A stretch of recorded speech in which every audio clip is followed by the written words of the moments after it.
Hey, everybody, welcome to another episode of the Car Dealership Guy Industry Spotlight. I'm your host, Sam Dark, and coming up today, Austin, Texas-based Covert Auto Group is breaking records in sales and service, how they're doing it in their new facility, plus learn the one standard of success with AI and what that surprising standard is, and how successful companies and their clients are embracing and asking the tech to do this one thing over and over again. Joining me today is Scott Traylor, Vice President of Sales with Mia, Tom Eggers, CMO of Covert Auto Group, and sponsoring the episode today is Mia. Thanks for supporting the show. Let's get into it. Hey, so Tom, tell us a little bit about your role at Covert Auto Group. Absolutely. So I'm the marketing director for Covert Bee Cave, which we sit on 40 acres with 3 different dealerships. So we've got a Buick GMC, a Cadillac, and a Chrysler Dodge Jeep Ram store. Wait, so Bee Cave?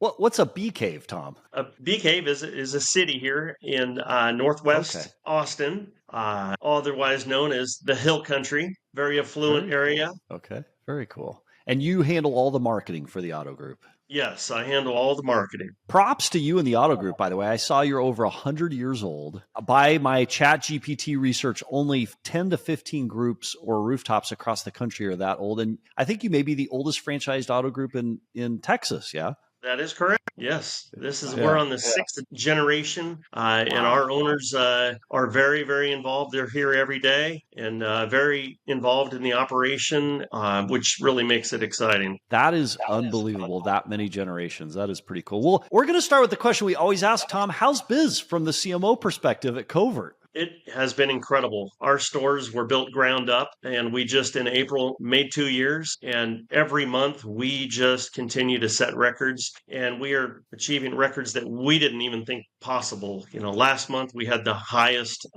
total volume units sold, most used cars ever sold, and we're also hitting all of our new car objectives, top tier.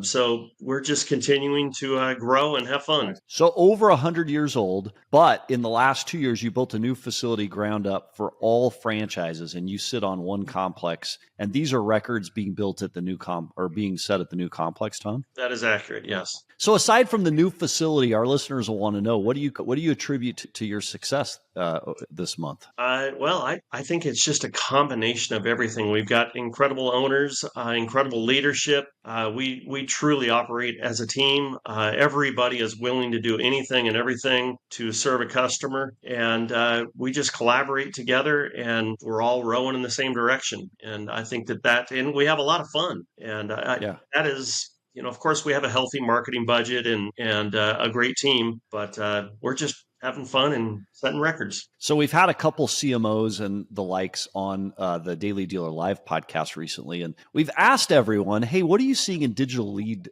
quality and count recently? Many have seen a decrease in the number and certainly the quality. What are you seeing there, and what's driving what you're seeing? We are seeing a very healthy amount of leads, but what we have found interesting is where we've seen a substantial growth is, one, we haven't seen a decline in lead activity, but what we've seen a tremendous growth in is amount of phone calls. And so we're starting to see that customers are gathering the information online more than ever before. But what we're seeing a little different is they are actually picking up the phone and calling and interacting with us where we didn't see that type of interaction in the past. So I'll bite on that one.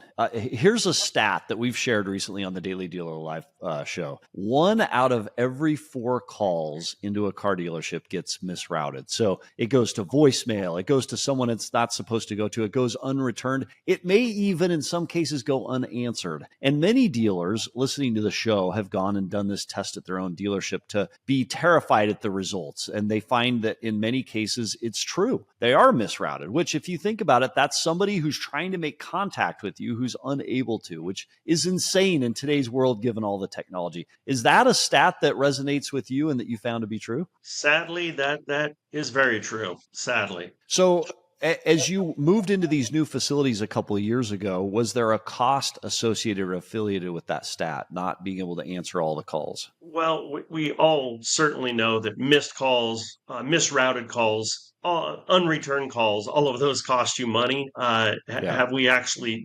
calculated an actual dollar to that? No, but we knew that we had a problem and we needed to find a fix for it. Not only did we know, the manufacturer knew because they monitor all of those things and attach a lot of money to it. Yeah. What was causing the misroutes? I'm fascinated by this. We all have phone systems. We all have people that are answering the phone systems. What's the disconnect in a lot of dealerships today that causes those misroutings? Well, it's a combination of things. It is call volume, like I mentioned. It is something we are seeing as our call volume is growing Yeah. significantly, and then we have younger new generation, and it sounds Yes. odd, but they're actually kind of scared of the phone. You can sit there and Yeah. see their phone is ringing. They look at it. Then you do have turnover at dealerships in the sales area. So if a salesperson picks up a call, maybe a customer called the wrong extension or was routed wrong, and they're asking for service.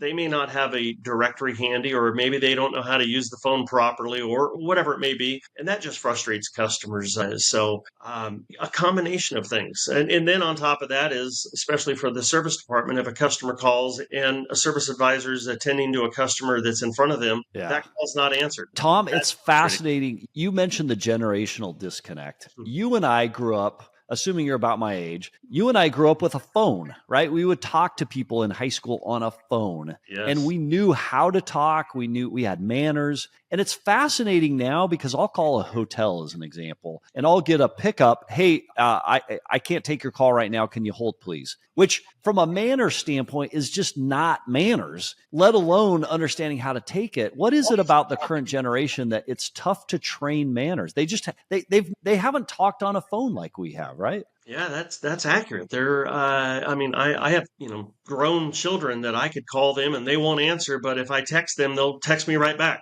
And Yes, me too. they're By the they're way, not, yeah, at work or anything, and it's the times we're in, I guess, and we just have yeah. to. And now we still have to fill the gap between both. So your complex that you built a couple years ago, how many square feet in total is I don't know, all of square these? feet. I know that we're sitting on 40 acres, and It's enormous. it is enormous, and inventory is stacked high and deep, and parking is limited.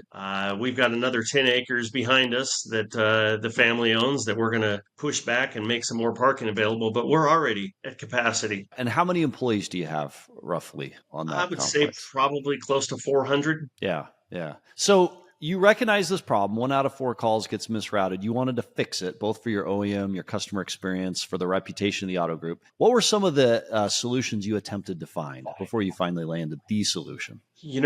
We all hear about AI, and so we looked to find solutions, and without naming any others, but we vetted a few others and did some trials. And to be frank, it was very, very frustrating, because you just think that AI is going to solve your problem. And there you go. And then you start listening to some of the calls, and you just want to throw in the towel and give up. And Yeah. that's what we Get, did. Give us an example of bad handling by AI. And I agree with you. Like, all AI is not equal. We hear on the Daily Dealer Live, on the Industry Spotlight, Car Dealership Guy podcast, there's a whole host of AI solutions, and they are not all equal. Finding the right one to match your need is key and crucial. What was some of the key elements of the disaster solution that didn't end up Well, and I working? explain it this way: a new employee, and tell them that they're going to Yeah. be the receptionist. You don't go put them in a chair in front of a phone and go, here you go. You can't even give them a few scenarios of what they are going to be experiencing. You're going to have Yeah. to sit them probably for a couple weeks for them to experience those things. Yeah. And so to get down to the AI, the things that we ran into was, one is latency. That was probably the biggest problem, is like customers were saying, hello, are you there? Because the Yeah. latency was so poor. Or the Yeah. other extreme was the AI was just talking over the customer. And it was just, imagine a new hire that rather than the 2 week of onboarding, you got 2 months. Yeah. Just, oh my goodness, we can't get this right. And it just, we kind of were frustrated of like, what are we going to do? And it really came down to this: our opportunity is going to have to be, maybe just tell the receptionist She's going to have to handwrite every note, stop transferring calls. But then we're going to have to staff up to facilitate all of those calls, because if she's doing that, she can't answer the call volume. So it was becoming a very complex problem that we were not really sure of where to go. And it's interesting because you talk about AI. AI texting is one thing, right? The ability to go back and forth by text. You're looking for a voice text, voice solution. Not every company, there's not a lot of companies out there that are really proficient, at least I've heard about, at the voice. The voice needs to be able to connect. It needs to be accurate, to your point, latency. So ultimately, what was the solution that you're bringing as a best practice today for this problem of only one call out of every four gets routed to the right direction? Voice AI. Who did you end up finding, Tom? Well, we found a partner by the name of Mia, which is an interesting name, but everybody knows her name. And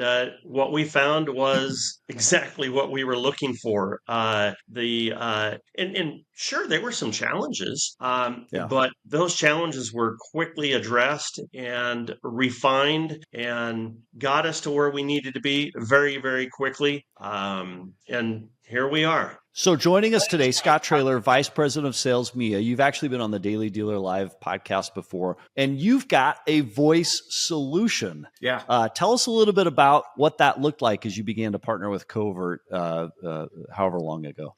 First off, to be able to be in a conversation with the Covert family, to have the opportunity to try and partner up was huge. I'm from Texas. Covert is a well-known name in Texas, so for you to have that kind of opportunity, it's like, as a car guy who's been a car guy for 20 years, that was like a pinnacle moment for me, and pressure, because you got to deliver. It was. And listen, I'll go back and kind of set the stage. Tom and I met like a virtual call. We kind of demoed exactly what Mia could do, but that's not how it works. You got to have a sit down. You got to go have a sit down. So we connected at NADA, and then once we got back from NADA, I had to go down to Bee Cave and sit down with Tom, Mike, the GM that's over all those stores, and the Covert brothers. Yeah, and that was, you want to talk about some pressure. First off, these guys are like 6'5", like all of them are coming in. And they're looking at you, and they're fit. These are cowboys. This is Texas, and they're kind of putting their desires, their boundaries, and their work ethic on the table, and trying to see if you're going to fit into that. And I was listening to Tom just a little bit ago, talking about the success of the store, how they've achieved record numbers, and I can speak to another element of there that wasn't addressed. First off, their system and their processes at Covert are absolutely top notch. Okay. And if you're going to have a high volume operation, a highly successful operation, you got to have systems and processes. And then on top of that, you got to have accountability. There's a guy that's on the campus there, the general manager of all those stores, Mike. He is high level accountable. He holds all of his leaders to an incredibly high level of accountability, and even us. And he flat out told me day one, he told the team in front of me, and these are the marching orders. He's like, hey, we're gonna try this software out. I expect there's probably going to be some problems with the launch, and that's okay. But we're not in a problem finding business. We're in a problem solution business. So make sure you're on the right side of the conversation, and let's make sure these guys are partnering with us to overcome anything we find and get it resolved fast. That was marketing orders. I like that, because anybody 100%. that thinks there's not going to be a problem when you try to implement something new like this is not thinking rationally. Right. And any partner that decides to become, a vendor partner comes in, helps us with something,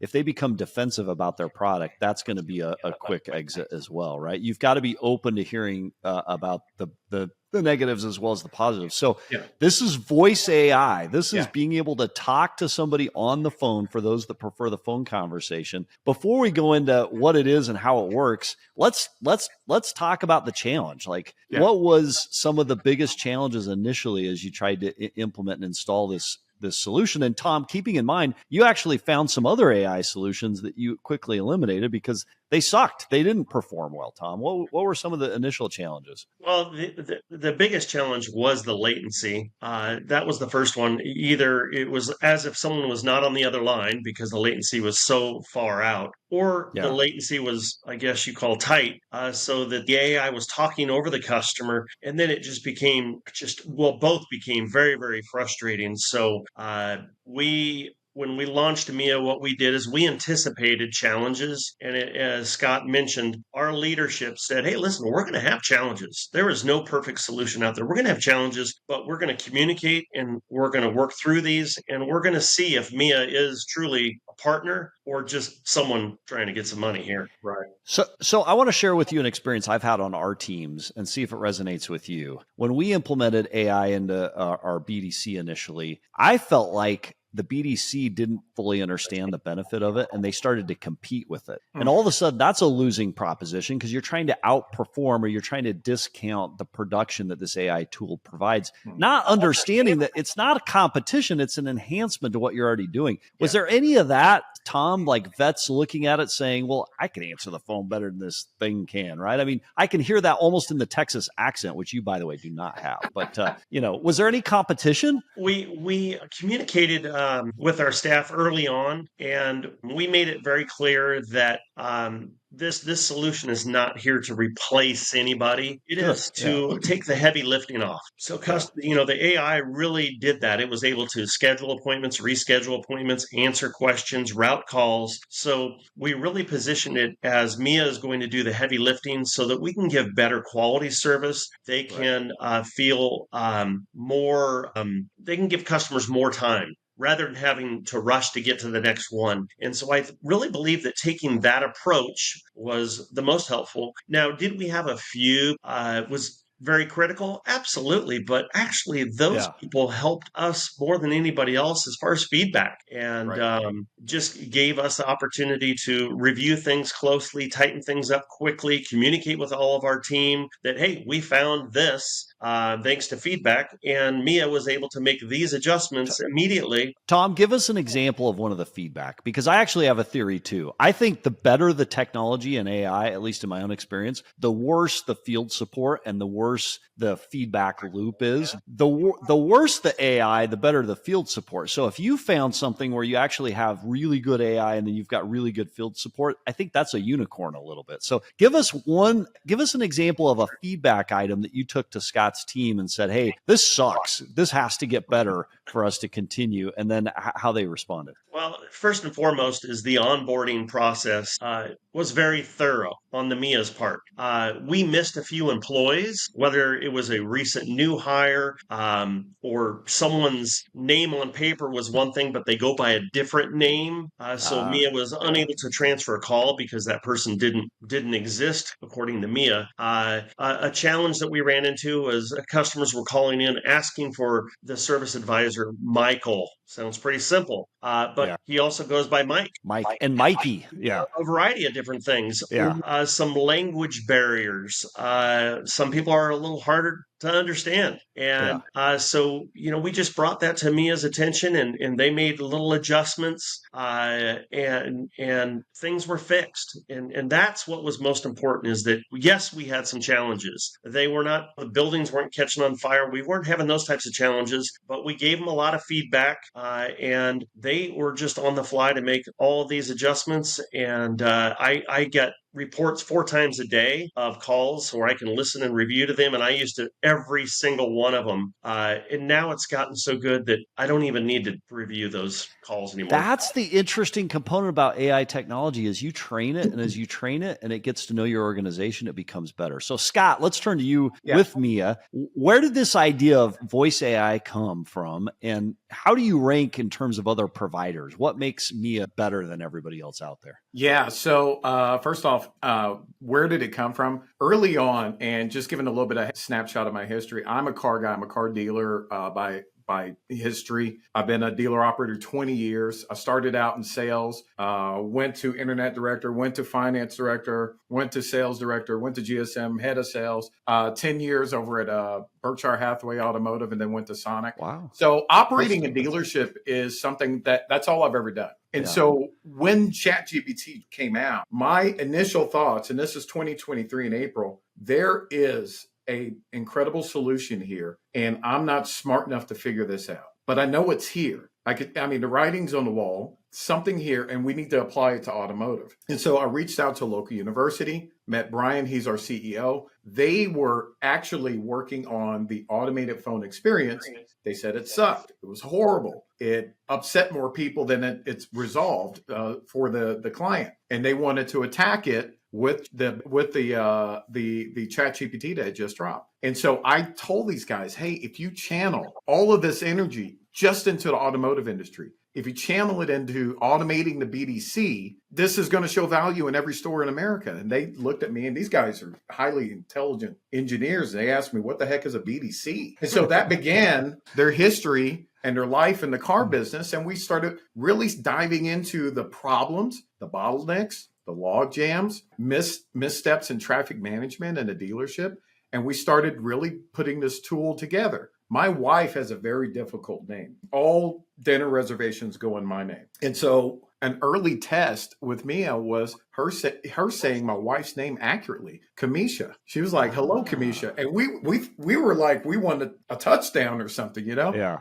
And we just started progressing from there. Got a dealer that was going to allow us to pilot Mia, started integrating, started building out solutions, correcting errors, things like that. And early on, this comes back from me operating a dealership. I treat, as a culture and a leader in a dealership or any business, I treat problems as an offensive play, not a defensive. And so anytime we have any kind of problem, even back at the dealership, customer comes back, there's a problem with the car from the sale or service, it doesn't matter. We treat it as an offensive play, not a defensive. We attack it. Tom, a lot of vendor partners don't get that. That's awesome. It's got to be rule number one, you know, because business is either transactional or relational, right? I 100% live on the relational side of business.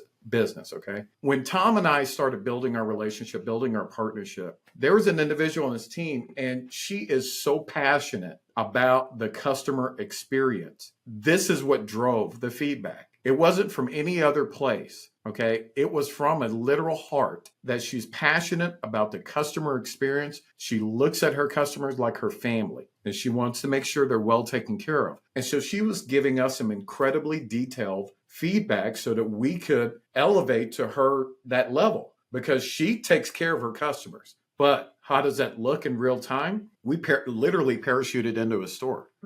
A whole group of us landed in a store, and we sat down with notepads and our computers, and we talked to this lady and took all of her notes. She's got a huge board in her office, and it goes through the what if then type scenarios of managing calls with a client. And she just walked us through. We wanted to hear. And then we went to work, and we implemented all that so that we can make her a happy client, make Tom a happy client, make Mike a happy client, and Covert. And eventually, you know, it's trickle up economy. We get to take care of their clients in a white glove experience like they've been doing for years. So Scott, as we've talked to different AI providers, different technology solutions, this whole idea of like training the AI, you're talking a little bit about this, the person that you use to help train. Is Mia different at Covert than another big auto group, or are you training one Mia for everybody in all the different solutions? No, we want to leave. So there's a couple of things in what you just asked. I'll start with your immediate question. We want the leadership at the dealership to have autonomy. If they hire a new salesperson, BDC rep, service advisor, they have a process and protocol they're going to train that new staff member. This is how we do business at Covert. That may be different than another dealership on the East Coast. So we want to have the leadership have autonomy on their house. We do not want to come in and tell anybody how to do their business. As a GM before, you would never tell me how to run my house. That's right. And so we want to be able to listen. We have over 100 configurations that we allow our dealers to choose between to set me up. It could be answering on the first string, answering on the second, answering on the third. If it goes to a certain type of question, send it here. Maybe it's sent to a hunt group. Hey, if you're going to bring your car in after hours, very specific, the drop box is on this side of the building. He's got 3 dealers down there. So that's 3 different drop boxes on 3 different sides. You see what I'm getting at? And so it gets really detailed in the configuration. We want to make sure it's right. Having said that, right now, I'm laying out the groundwork to bring some of the dealers that have best practices, that have the best activity and success with Mia. I'm going to start bringing them together so that they can talk with each other and share. And that's a different level conversation, you know, when they get to share their successes their challenges, and then they get to choose to implement that back at their house. So what are some of those KPIs that you look like or metrics to deem whether or not Mia has been successful in the dealership, voice AI, answering calls, routing calls, whatnot? So this has changed since we first began. Early on, it was containment rate. And we define containment rate as Mia's ability to take the call and resolve the call without transferring the call. Okay, that's containment rate. Early on, we're hovering around 70% on that containment rate.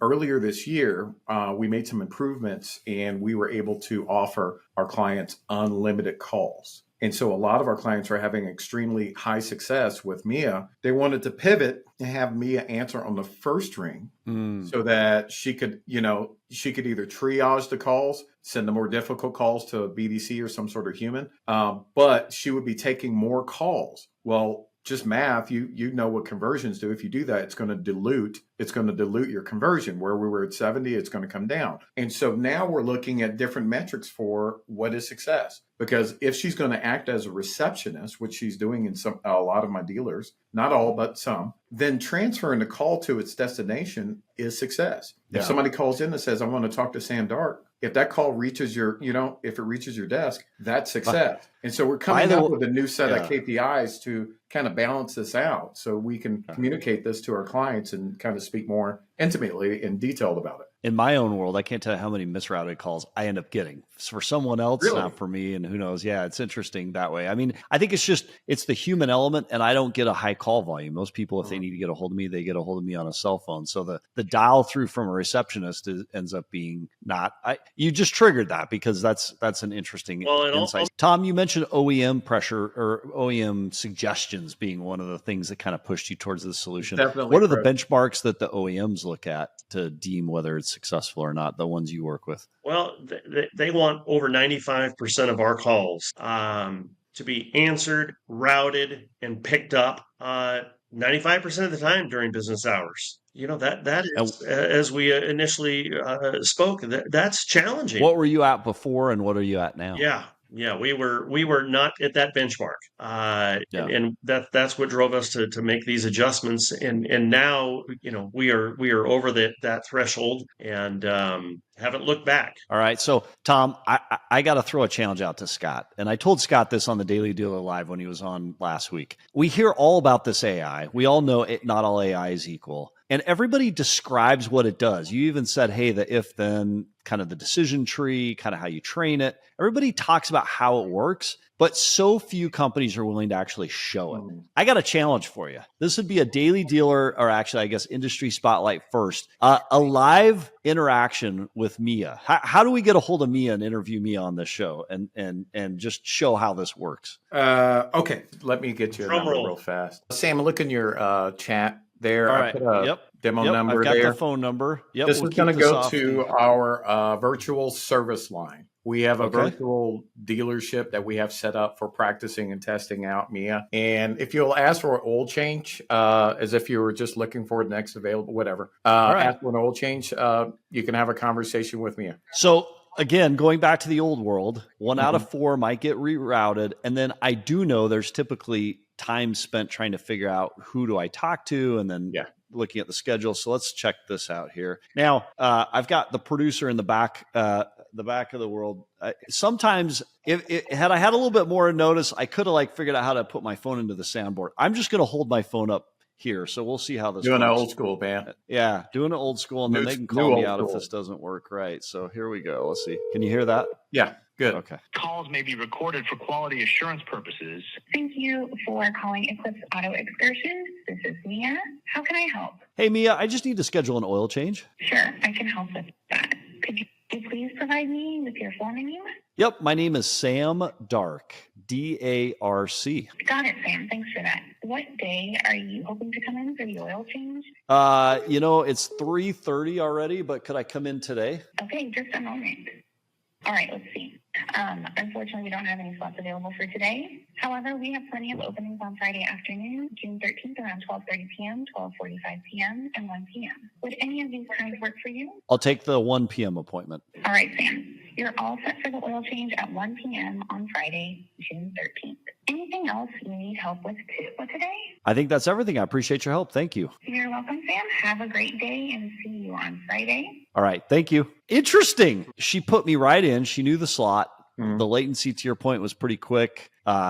She filled it pretty quick. I mean, I'm impressed by that. And listen, it's not perfect, but there are some really atrocious tools out there. And this, I would say, outperformed them all. Tom, is this consistent with your experience with your customers? And frankly, what's even more impressive is on the sales side. If a customer's calling in inquiring on, a 23 Escalade you have in stock, customer doesn't have a stock number, VIN number, etc. She is immediately saying, we have 3 of them available. We have a red one, a white one, a black one. Yes, I'm interested in the black one. I mean, she's really able to dial it in. And if you think about typical calls that come into sales, the salesperson is fumbling around. Do you have a stock number? There's a lot of dead time on the phone while the customer's trying to figure out where the stock number is. And then the salesperson doesn't know their inventory. It's just not a good experience. And so this really is professional level. Yeah. And then we have all of these things pushed to our CRM. The other challenge that dealerships have. What CRM do you use, Tom? Drive-centric. The other challenge that dealerships have is, so someone took a phone call and it doesn't get put in the CRM. All of these get put in the CRM. So now we have solved multiple problems. So Scott, something that comes to mind as we talk about this, you said this idea kind of came up 2 years ago. And you started to develop this 2 years ago. When you think about the speed with which this has been innovated and the technology has developed to be able to get to this point, to be able to, answer a phone call, have a conversation, book a slot, move on, that's pretty astounding. What do you see as like the next evolution of this? Like if you were to be on the show 6 months from now, 12 months, 24 months, where will we be down the road? So there's a couple of things that are coming out. And the next big thing that we have coming out is outbound. Doing the outbound calls, chasing leads, chasing the follow-up. We've been training Mia on the sales side with conversations for equity mining. We've been training Mia for 7-day, 14, 30-day follow-up on the showroom visits. On the service side, we've been training her on customer pay declines. We've been training her on recalls. Also, it's time for scheduled maintenance, things like that. The way we've been looking at this is before this level of technology was out there, basically human beings were the major drivers of business into the front door, into the service lane, and it was augmented, it was assisted by technology. But now we see that we can flip this upside down, and technology is going to be the major driver of business in the front door or into the service lane, assisted by humans. And there's no question that if we leverage technology like this, that we can get more output, we can get more production. We had spoken about this before, but we were looking at reports from Forize just recently, earlier this year in March, that said 43% of all leads are mishandled. Well, we're performing at our best, and we're still only functioning on 57% of the leads that are out there. This is an opportunity for us to close that gap and get that 43% cut in half, or even better. But even if we cut it in half, that is significant. That is huge. And we're doing this in voice. And I think it's important to point out the value of voice, because there's different ways to communicate with a customer through AI. Obviously, text has been out there for quite some time, and text is important and it has its place. But how often have you texted somebody, either in work or in personal life, and that conversation was misconstrued? Yes. And you had to pick text up the phone. Text is very difficult. Yeah. And then you had to pick up the phone, call them, clean up the conversation, restate what you were trying to say. That is a very real aspect of human communication. 7% of all communication is verbal, okay? 7%. And we're going to call that text. But 38%, the split second that you add voice into it,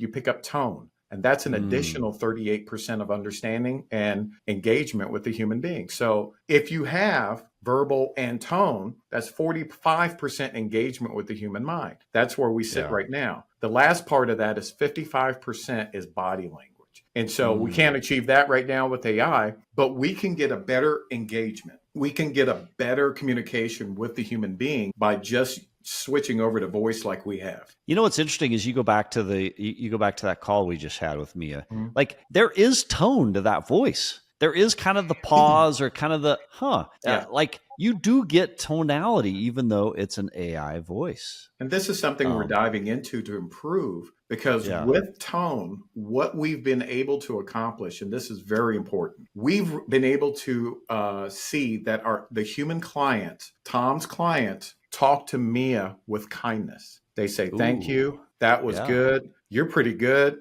They give compliments to Mia like she's a young lady sitting across the desk from them. Okay. Whereas other technologies out there, you'll hear operator, representative, 0000. Yeah, you're cutting off that machine to try and get to some level of understanding. You know, you want somebody that'll understand you. We have recording after recording after recording where human beings are triggering kindness in their communication with a machine. And that's how much they truly appreciate the level of and the quality of technology that we've been able to provide. The standard of success in voice AI is an AI that can trigger human emotional response. In your case, kindness. Yeah. Ooh, I mean, That's cool. It's real and it's quantifiable. We started seeing this phenomenon last year, April of 24, in Arlington, Texas, with our first client. And Mia would say, hey, I'm an AI agent. You can talk to me like a human being. I can understand you. And he said, I doubt that. And she goes, no, I'm as real as the deals you're going to get over here at Vanguard.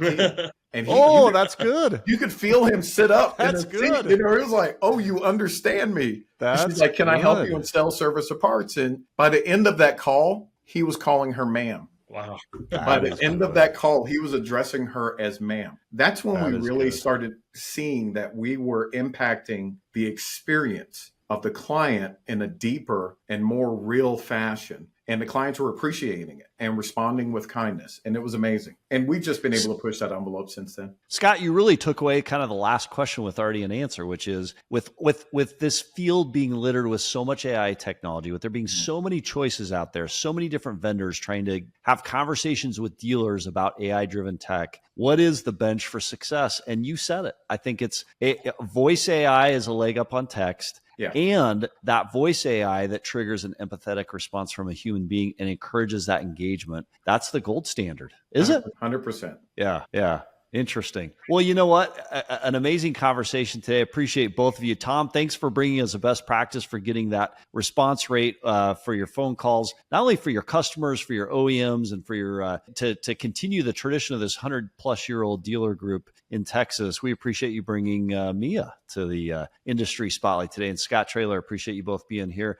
Tom, you get the last word today. Anything you want to share with our industry spotlight crowd is the last word? I would say if you have an open mind and go into it as it's not going to be perfect, just like that new hire that you have, and communicate with the Mia team and set things up the way that you want it, whether it be how many rings you want the AI voice, or you want to record. If you give it a chance and communicate, you will be satisfied, certainly, and your customers will be as well. Not only satisfied today, but what's going to be fascinating, Scott, as you've teased the future, is this technology is evolving so quickly, the right ones. Yeah. Where will we be 6 months, 12 months? I mean, will we sit and want to have a fascinating conversation with an AI tech and get as fulfilled almost? It's a fascinating proposition. It's going to be a fun ride, brother. It's going to be a real fun ride. I agree with you. Scott Traylor, Tom Eggers, thank you both for joining the show and for bringing your perspectives. So thank you. Thanks, Sam.